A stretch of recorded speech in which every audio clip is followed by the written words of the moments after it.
Hi everyone, қалайсыздар? Бұл Думан Ерханат, менің YouTube каналыма қош келдіңіздер. Өткен видеода біз трейдинг саласы лохотрон ба деген сұраққа жауап бердік. Көріп үлгермеген болсаңыздар, төмендегі ссылканы басып, көріп шықсаңыз болады.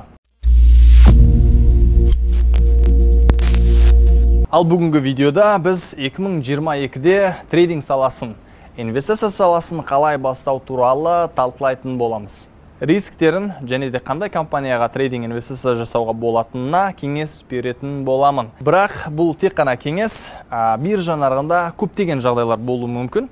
Әрине Думан айтты деп барлығын салып жібермеңіздер. Сондықтан менің кеңесімді тыңдай отырып, барлық факторларға анализ жасап, өзіңіз шешім қабылдап трейдинг саласын бастағаныңыз дұрыс болады. Біріншіден, трейдинг саласы сізден дисциплина және шыдамдылықты талап етеді. Жаңалықтарды ести сала $100 салып, оныңыз бір күннен кейін $100,000 болады деген ойды алып тастаған жөн. Әрине, бұндай жаңалықтардың орын алатын жайы бар. Кейбір жағдайларда крипто болсын, биржа саласында да 100%, тіпті 10,000% өсетін кездейсоқ моменттер болады. Ал осындай үлкен пайыздық пайдаларды алып үлгерген адамдарды ағылшынша overnight millionaires деп атаймыз. Яғни бұл адамдар бір түннің ішінде миллионер атанды. Бұндай жағдайлар тіпті кездейсоқ факторлар жаңалықтарға байланысты болуы мүмкін. Барлығымыздың білетін Илон Маск өзінің Twitter парақшасына Doge деген криптовалютаны кеңес беру арқылы, ол криптовалюта бір түннің ішінде 300-ден астам пайызға өскен. Көрдіңіз ба, Илон Маскының жазған бұл кеңесін Twitterге сіз алдын ала біле алар ма едіңіз? Әрине жоқ. Сондықтан басты кеңес сіздің салған инвестицияңыз сенімді, тұрақты және ұзақ уақытта өскені дұрыс. Мысалы, егер сіз өзіңіздің $1000-ыңызды кішкентай компаниялардың құндық қағаздарын сатып алатын болсаңыз, әрине бұл компаниялардың банкрот болып кететін шансы өте жоғары.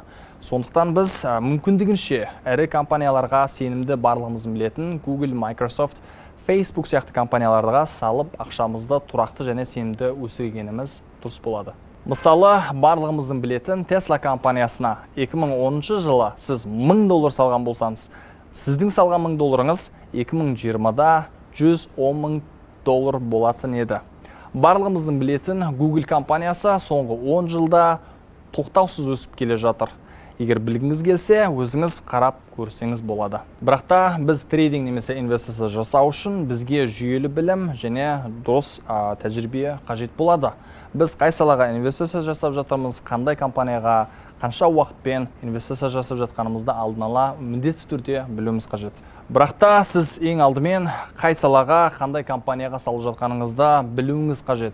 Яғни жүйелі білім, тәжірибе бізге міндетті түрде қажет болады.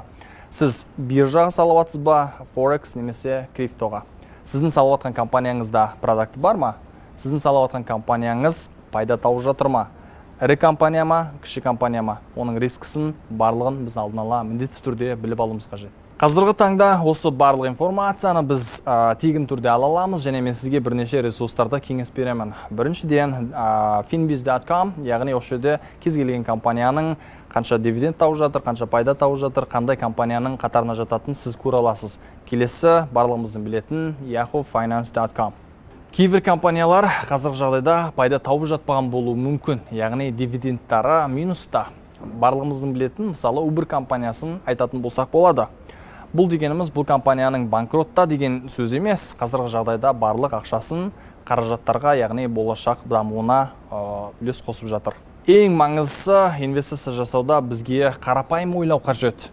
Мысалы, Uber компаниясына адамдардың инвестиция жасап жатқаны, оның акциясының соңғы уақыттарда өсіп жатқаны, бұның болашағына деген сенімді және жоспарларына тікелей байланысты.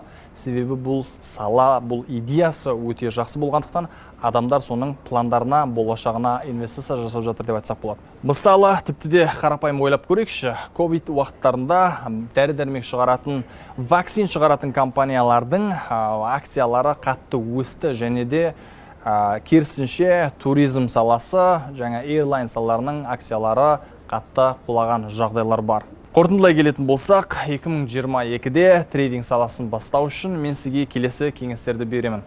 Біріншіден, нарықпен танысу. Нарықта қандай жағдайлар болып жатыр? Егер ковид кезі болса, біз қандай компанияларға фокус жасаймыз? Мысалы, Ковид кезінде барлығымыз білетіндей технологияның компанияларының акциялары қатты өсті.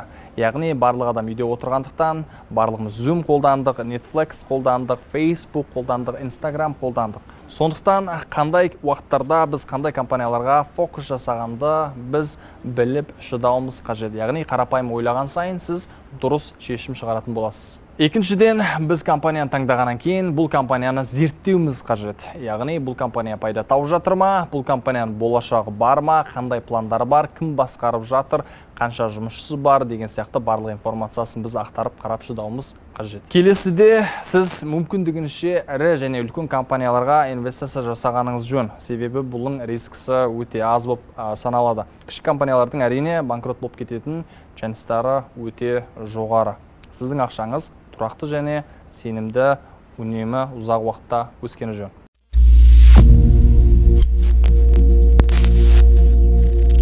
Alright, достар, бүгінгі тақырыбымыз осымен аяқталды. Сұрақтарыңыз болса, менің Instagram парақшама жекеме жазсаңыздар болады, немесе төменге комментарияға жазып кетіңіздер. Мүмкіндігінше жауап беруге тырысамын.